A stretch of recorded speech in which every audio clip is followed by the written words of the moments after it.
Welcome to the Real News Network. I'm Jess Lenore in Baltimore. It's believed more than 2,500 people have been killed by U.S. drone strikes in Pakistan alone.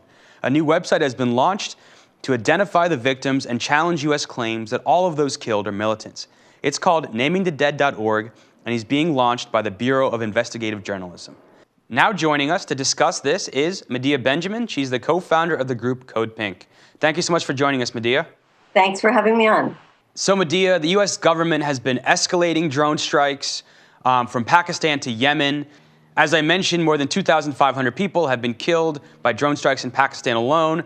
Who are these victims, and what are you hoping comes out of this project to identify who the victims are?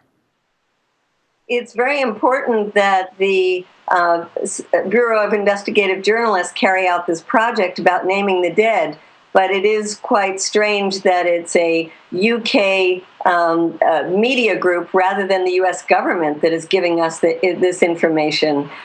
We should have the right to know who is being killed in our name.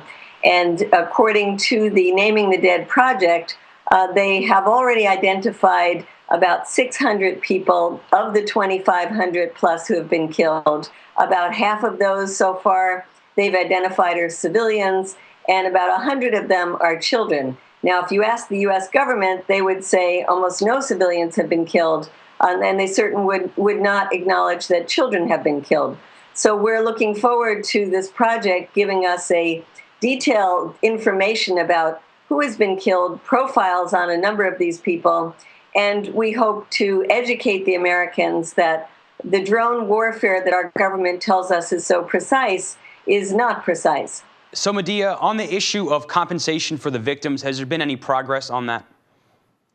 There's no progress on compensation for the victims. It's very strange because if your family member was killed in a drone strike in Afghanistan by the U.S. military, you would be entitled to an apology and compensation. Yet if in neighboring Pakistan or in Yemen, you had a family member killed, the U.S. government, that means the CIA or the military, would not acknowledge the death, would certainly not apologize, and would offer no compensation. So we are pushing for our government to do that kind of apology, acknowledgement, and compensation, but so far have achieved nothing. In fact, we haven't even achieved the simplest demand, which is to get our government to tell us who has been killed. And talking about kind of domestic pressure against drone strikes, you'll be taking part in a conference in D.C. in November to address this issue. And in 2 years, the U.S. will open its airspace for drones to fly in the United States. Can you talk about the disputed legality over this issue, internationally and domestically? We're very excited about our upcoming drone summit, November 16th and 17th in Washington, D.C. People can get more information on the codepink.org website. It will be the first time we're bringing people together from Afghanistan, Yemen, Pakistan, from Europe, from people who have been drone operators who decided they can't do this anymore, international law experts, all kinds of people, to set up a global network to push for the regulation of killer drones and the regulation of spy drones. In terms of the spy drones, when the U.S. airspace is opened up to drones in September of 2015, if we don't do something about it, there will be upwards of 10,000, 20,000 drones flying overhead. And if American people think they are already overwatched by our government, wait till these drones are overhead and we become a 24/7 surveillance society.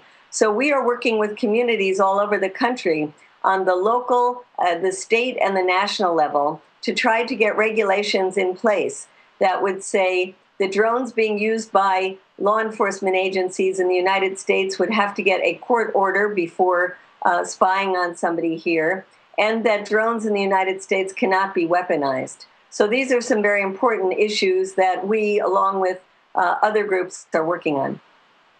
Medea Benjamin, thank you so much for joining us. Thanks for having me on. Thank you for joining us on the Real News Network.